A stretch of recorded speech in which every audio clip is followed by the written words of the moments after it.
Most men think they fear loneliness. Nietzsche believed the opposite, that what they truly fear is who they might become if they finally stop distracting themselves. He argued that the modern man isn't destroyed by isolation.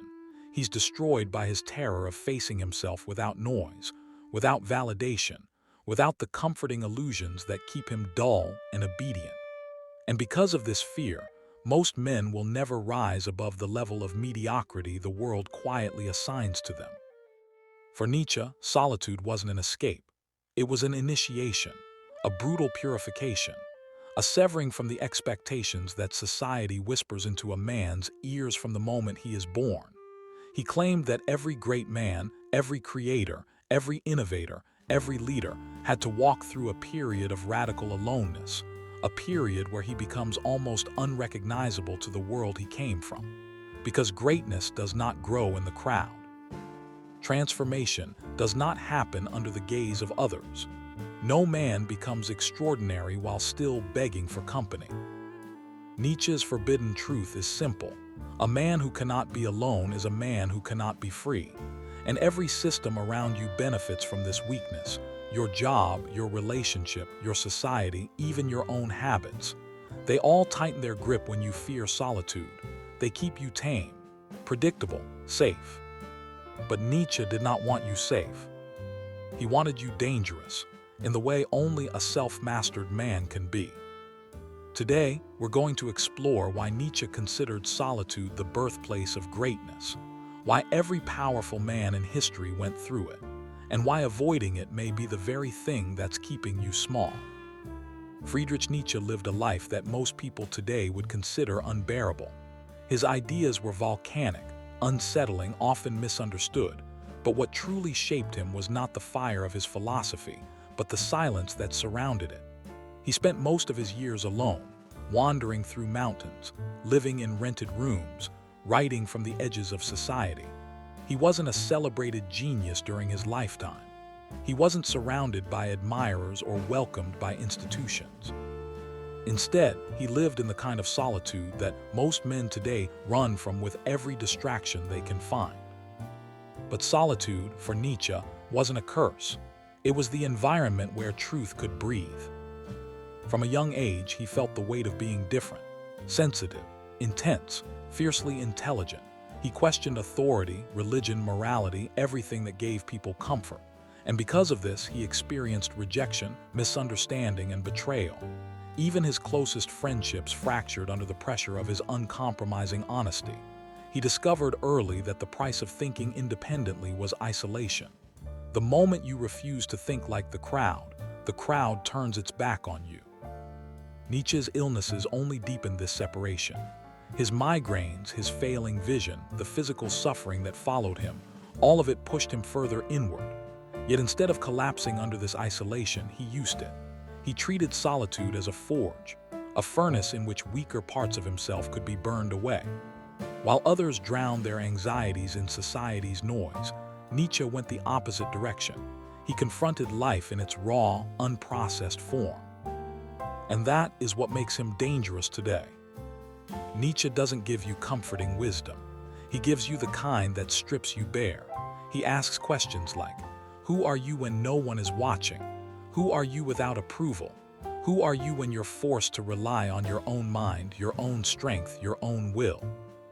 These questions terrify most modern men because modern life trains you to depend on entertainment, on validation, on relationships, on systems that reward obedience. Nietzsche was warning the world long before it happened. The more dependent a man becomes, the weaker he grows. And the weaker he grows, the more he clings to the very things that keep him small. His relevance today is sharper than ever because the modern world is louder than ever. More distractions, more pressure to conform, more fear of silence. But Nietzsche's life reminds us that the men who truly shape the world are forged away from it. Alone, confronting themselves, rebuilding themselves, becoming something society cannot manufacture. And that is why his ideas will always be both timeless and dangerous. Nietzsche believed that every man is born with the potential for greatness, but almost no one realizes it because almost no one is willing to endure the one thing greatness requires: the confrontation with one's own inner world. Not the surface-level personality you show others, not the identity you wear like a mask, but the deeper, more primal forces that live beneath your everyday thoughts. Your ambition, your resentment, your fear, your hunger for meaning, your desire for power, your longing to transcend who you are right now. He argued that a man only encounters this deeper self when he steps outside the noise of society, when he breaks from the comforting rhythm of obligations, chatter, entertainment, and routine, when he stops trying to fulfill expectations and finally stands alone, face to face with the raw truth of his existence. This moment, the moment of solitude, is where Nietzsche believed greatness begins. He called this the path of becoming the higher man. It is not a comfortable path. It does not look noble in the beginning. It looks like withdrawal. It looks like alienation. It looks like loss. A man starts to question his surroundings. He begins to see the superficiality of the conversations he once enjoyed. He feels the weight of living a life that no longer fits him. He steps back and people misinterpret it as weakness or confusion. But Nietzsche saw it differently. He saw it as the first sign of awakening. When a man can no longer tolerate the noise of the crowd, it is because something powerful inside him is demanding silence. Nietzsche used Zarathustra, the prophet in his most famous work, as a metaphor for this journey. Zarathustra begins in isolation, living alone on a mountain for years before descending to speak his truth. Why? Because Nietzsche believed that before a man can influence the world, he must first master himself. Before he can speak with authority, he must separate from the collective mindset that contaminates honest thought. Before he can transform others, he must undergo his own internal transformation. This is where Nietzsche delivers his most uncomfortable idea. Solitude isn't a break from life. It is life without illusion. In solitude, you are stripped of the stories people tell about you and the roles you perform. You can no longer hide behind busy schedules, convenient distractions, or social identities. You cannot cling to other people's opinions to avoid forming your own. In solitude, you are forced to see what you are and what you are not. Your weaknesses stop being theoretical. Your desires stop being fantasies. Your potential stops being abstract. Everything becomes painfully, unmistakably clear. Nietzsche believed this clarity was violent, necessary, transformative. He said that within every man exists both the rope and the abyss, the fragile path of progress and the terrifying depth of everything that can pull you down. Most men never step onto this rope. They stay on the ground, surrounded by others, distracted, numbed, protected. But the man who dares to step onto it, the man who dares to walk the tightrope of becoming something more, must walk it alone. Nietzsche argued that solitude reveals the fundamental battle within every man, the conflict between the self that wants comfort and the self that wants greatness. The comfortable self seeks approval, enjoys distraction, avoids pain, and fears being misunderstood. It wants a predictable life, even if that life is unfulfilling. The higher self, the one Nietzsche believed every great man must discover, is born only when the comfortable self dies, and the comfortable self only dies in solitude. Nietzsche observed that every genius, every creator, every powerful thinker had passed through this crucible, not because society rejected them, but because they willingly withdrew. They needed space to think, to question, to doubt, to rebuild themselves from the inside out. They needed to confront their own contradictions. They needed to hear their own voice without interference. He believed that society is designed to suppress this process, not intentionally but naturally. Society values harmony, predictability, and conformity. It rewards those who fit in, not those who evolve beyond it. A man who begins to think deeply becomes inconvenient. He starts to see through shallow expectations. He stops obeying the invisible rules that keep everyone manageable. He becomes difficult to classify. And once that happens, he is no longer easily controlled. Nietzsche saw this as a sign of inner strength. To him, isolation wasn't the mark of the broken, it was the mark of the becoming. The man who chooses solitude is the man who senses a higher calling. He may not understand it fully. He may feel lost, confused, even tormented by the weight of his own thoughts. But Nietzsche insisted this was a necessary stage. The seed must go into darkness before it becomes a tree. The metal must be shaped in fire before it becomes a sword. The man must withdraw into silence before he can speak with power. He warned that many men mistake loneliness for weakness.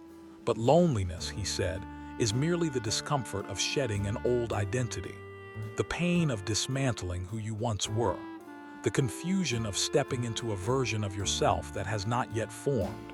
It is a transitional state, not a permanent one.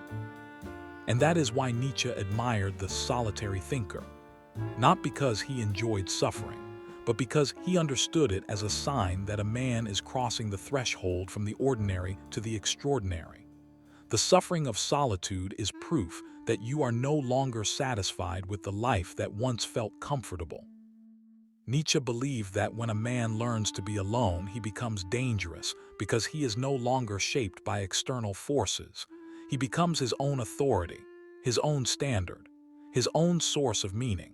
No trend can manipulate him. No opinion can weaken him. No rejection can break him, because he has already traveled into the depths of himself and returned stronger. This is the essence of Nietzsche's core idea. Solitude is not the absence of people, it is the presence of the self. And until a man knows himself at this level, he cannot build anything truly great, nor can he withstand the pressures of the world. Solitude is the birthplace of the higher man. It is the first step toward becoming someone the world cannot ignore. In the modern world, Nietzsche's warning about solitude has become even more urgent. Not because men today are weaker than the men who came before them, but because the world has become infinitely louder. Noise is everywhere. Notifications, entertainment, endless opinions, social media, advertising, conversations that mean nothing, obligations that drain everything. The modern man does not lack stimulation. He lacks silence. And without silence, he cannot hear the deeper voice within himself. Nietzsche believed that a man's power comes from his ability to withdraw, reflect, and return stronger. But today, most men live in a state of constant psychological interruption. Their attention is pulled in 1,000 directions. Their inner world becomes fragmented, shallow, and reactive. Their identity is shaped by trends they never truly question. Their emotions are manipulated by external forces they don't even notice. They are surrounded by people, yet profoundly disconnected from themselves. This is not an accident of modern life. It is the cost of constantly seeking distraction. The man who is afraid to be alone is forced to remain dependent on external stimulation. And dependency, Nietzsche warned, is the beginning of self-betrayal. Consider relationships. Many men enter relationships not out of love or strength, but out of fear of being alone, of being unseen, of confronting a life without someone to validate them. But relationships built on fear always collapse. A man who cannot be alone becomes clingy, anxious, controlling, or submissive. He becomes a burden rather than a partner. Nietzsche saw this long before modern psychology named it. Dependence is the enemy of desire. A woman does not respond to a man who needs her to fill the holes in his identity. She responds to a man who is whole within himself, a man who chooses her but does not require her for stability. A man who learns solitude becomes magnetic because he radiates self-possession. His presence does not beg, it commands. He does not chase validation, he generates it. This is the quiet aura Nietzsche believed only emerges from a man who has mastered his inner world. Modern society also punishes weakness in subtle ways. Workplaces reward those who conform. Social circles reward those who fit in. The media rewards those who follow trends. A man who is desperate to belong will shape himself into whatever others find acceptable. He becomes a diluted version of himself, negotiating his identity for approval he barely receives. But the man who can stand alone, who does not crumble under isolation, is immune to these pressures. He makes decisions based on principle, not popularity. He speaks with conviction rather than performing for acceptance. He becomes difficult to manipulate. And in a world built on conformity, the man who refuses to conform becomes rare, almost mythic. Nietzsche predicted that the future would require stronger individuals, not stronger groups. He warned that as society grows more complex, more interconnected, more overwhelming, the man who cannot self-regulate, who cannot retreat into solitude to think clearly, will collapse under the weight of it. His mind will scatter. His willpower will weaken. His identity will dissolve into whatever is easiest, most comfortable, most immediately rewarding. This is already happening. Look at how modern men respond to suffering. Instead of confronting discomfort, they numb it. Instead of questioning their lives, they distract themselves from them. Instead of withdrawing to rebuild, they surround themselves with noise to avoid feeling broken. Nietzsche's message cuts sharply here. Suffering ignored becomes suffering multiplied. The man who distracts himself from his pain does not escape it, he deepens it. The pain grows in the shadows, shaping his behavior from beneath his awareness. He becomes reactive, bitter, restless. He lashes out or shuts down. He sabotages relationships, opportunities, and dreams without understanding why. Solitude forces a man to sit with these shadows, to listen to what hurts, to ask difficult questions, to break apart the illusions that keep him stuck. And this is precisely why solitude transforms him. It forces him to experience the very truths he has been avoiding. And the truth, once faced, loses its power to control him. Consider the fear of rejection. Many men today are terrified of being rejected by women, employers, friends, or communities. They crave acceptance so intensely that they modify themselves to avoid disapproval. They become agreeable, overly cautious, or emotionally muted. But rejection becomes a smaller fear only when a man has learned to stand alone, when he knows that his worth is not dependent on someone else's choice. Nietzsche believed that a man who can endure loneliness is a man who becomes unstoppable, because rejection cannot terrify a man who has built himself in silence. Failure cannot crush a man who has rebuilt himself before. Uncertainty does not paralyze him because he has walked through the darkness of solitude and learned to trust his own mind. He makes bolder choices. He takes greater risks. He pursues paths others avoid. Not because he is fearless, but because he is grounded in something stronger than approval, self-reliance. Now consider the pressures of modern society. There is a growing expectation for men to be endlessly available, accessible through messaging, always online, always responsive, always plugged into the collective stream.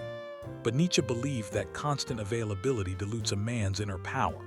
Great ideas, deep focus, creative breakthroughs, and personal evolution all require periods of withdrawal. A mind that is always reacting cannot create. A man who is always connected cannot evolve. The crowd pulls him back into the predictable. Solitude pushes him into the unknown. This is why the most successful men, entrepreneurs, artists, philosophers, leaders, carve out time for isolation. They retreat from the world not to escape responsibility but to sharpen their thinking. They use solitude as a strategic tool. They cultivate it like a discipline.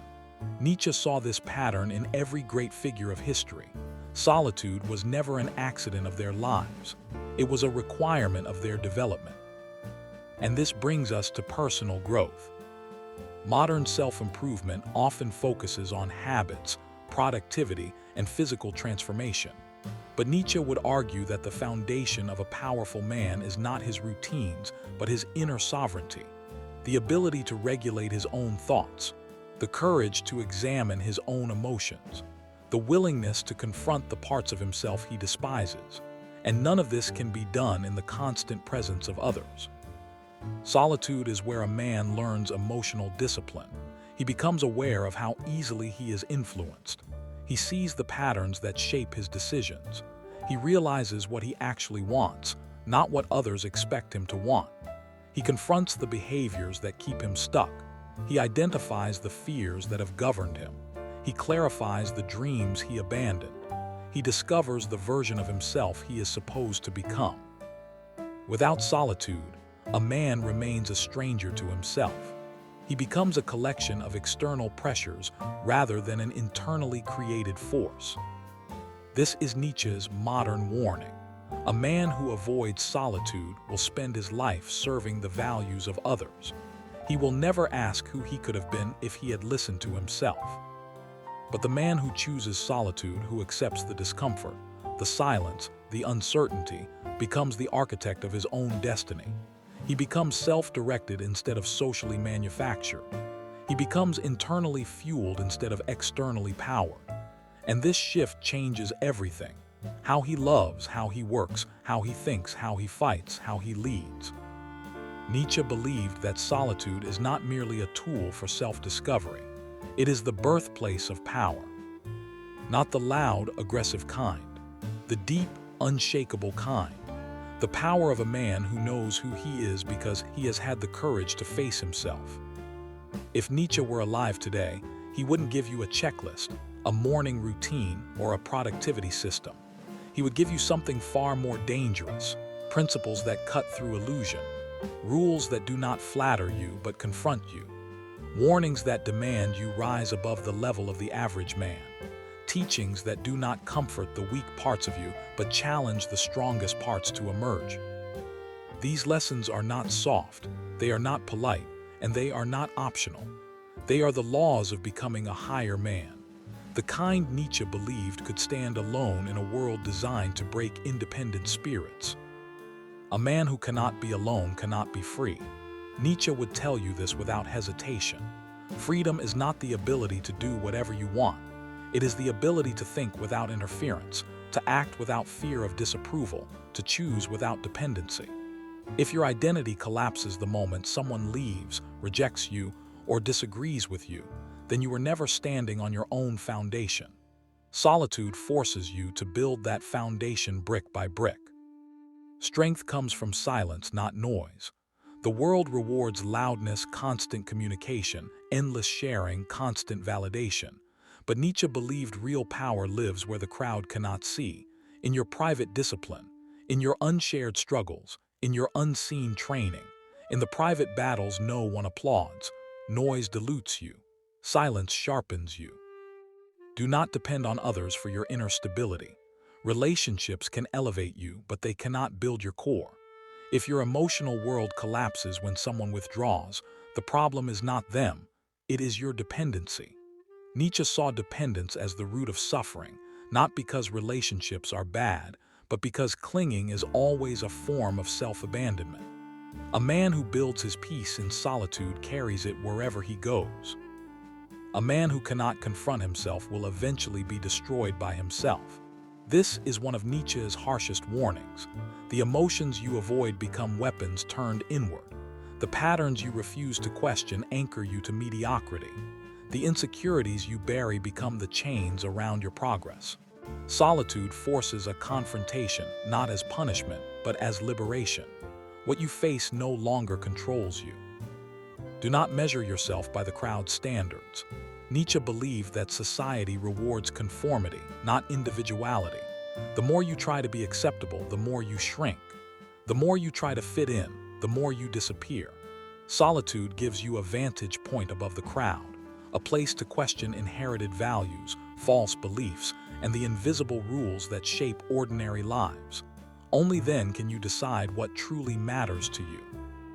Your suffering is a message, not a curse. Modern culture teaches men to run from pain, numb it, bury it, or drown it in distraction. Nietzsche saw suffering as a doorway, a messenger telling you where you are weak, misaligned, or stagnant. If you shut the door, the message grows louder. If you listen, the message guides you forward. Solitude gives you the silence necessary to hear what your life has been trying to tell you. Do not dilute your identity for the comfort of others. Nietzsche despised self-betrayal. He believed that every time a man silences his truth to keep a relationship, a job, or a friendship, he wounds himself. And these wounds accumulate. Solitude teaches you to value your inner voice so deeply that you would rather lose people than lose yourself. A man must learn to walk away, not in bitterness, not in arrogance, but in strength. Nietzsche saw attachment as the great trap of the human spirit, not love itself, but the fear of losing what you love. The man who can walk away is not cold, he is unbreakable, because he never chains his destiny to someone else's approval. You must build a sanctuary within yourself. Nietzsche believed that the strong man carries his refuge inside him. He does not need a perfect environment to feel grounded. He cultivates a mind that is spacious, disciplined, and anchored. This inner sanctuary is built through solitude, through hours spent understanding your thoughts, strengthening your will, refining your values. When the world becomes chaotic, the man with an inner sanctuary remains calm. Your life expands in proportion to your willingness to stand alone. This is the ultimate teaching. Every breakthrough, every transformation, every elevation of the self requires a moment where you step beyond the familiar. The path of growth is always walked alone at first. Then, and only then, does the world respond. A final lesson Nietzsche would insist on: solitude is not the end of the journey, it is the initiation. A man does not stay alone forever. He uses solitude to become someone capable of standing in the world without being swallowed by it. To become a man whose presence carries weight. A man whose mind is his greatest tool, not his greatest enemy. A man who leads himself before he attempts to lead others. These principles are not easy. They are not comforting. They demand discipline, courage, emotional maturity, and relentless self-honesty. But they are the principles that separate the ordinary from the exceptional. They are the laws of the higher man, the man Nietzsche believed society desperately needs but rarely produces. If you can internalize these lessons, if you can embrace solitude instead of fleeing from it, you will build a life that is unshakable. Not because you control the world, but because you control yourself. And in Nietzsche's eyes, that is the highest form of power any man can possess. In the end, Nietzsche's message is not gentle. It does not wrap itself in comfort. It does not offer you an easy path. It stands before you like a dark mountain, silent, immovable, indifferent, waiting to see if you will climb it or turn away. Because Nietzsche believed that every man faces a moment in his life when the noise of the world becomes unbearable, and the only way forward is to step into the silence he fears most. Solitude in Nietzsche's eyes is not an escape from life. It is the doorway into it. Most men never cross that threshold. They circle around it for years, hiding behind relationships, distractions, ambitions that are not truly theirs. They avoid the silence because they know the silence will expose them, their fears, their illusions, their self-deception. And so they remain half-formed, shaped by forces outside themselves, calling it normal life, while feeling something inside them slowly fade. But Nietzsche saw something different. He saw the possibility of a man reborn through isolation. A man who uses solitude not as a prison but as a forge. A man who enters the quiet and emerges with a clarity that cannot be shaken by rejection, failure, or the judgment of the crowd. A man who knows who he is because he has confronted every part of himself that once frightened him. This is the uncomfortable truth Nietzsche leaves you with. Greatness does not grow in comfort. It grows in the moments when the world falls away and you are left alone with your own mind. It grows in the nights when no one believes in you, in the mornings when doubt tries to suffocate you, in the hours when no one applauds your effort, in the silence where you either break or finally become whole. You do not need to abandon the world. You do not need to sever every connection. You do not need to live like a hermit, but you must create a space within yourself that is untouched by the world, a place where your thoughts are your own, your direction is your own, your strength is self-generated. Without that inner territory, everything else collapses. Nietzsche believed that solitude is not the enemy of a man's life. It is the beginning of it. And if you resist that truth, if you cling to the noise, if you fear the silence, you will never discover the version of yourself that was meant to rise. But if you accept it, if you embrace the solitude, if you step willingly into that quiet place where nothing can protect you from your own reflection, then something extraordinary begins. Your mind sharpens, your will strengthens, your purpose awakens, and the world, which once overwhelmed you, begins to tremble in the presence of a man who has mastered his inner realm. Nietzsche's final whisper to you is this: a great man is not the one who stands above others. He is the one who has stood alone and returned with himself intact.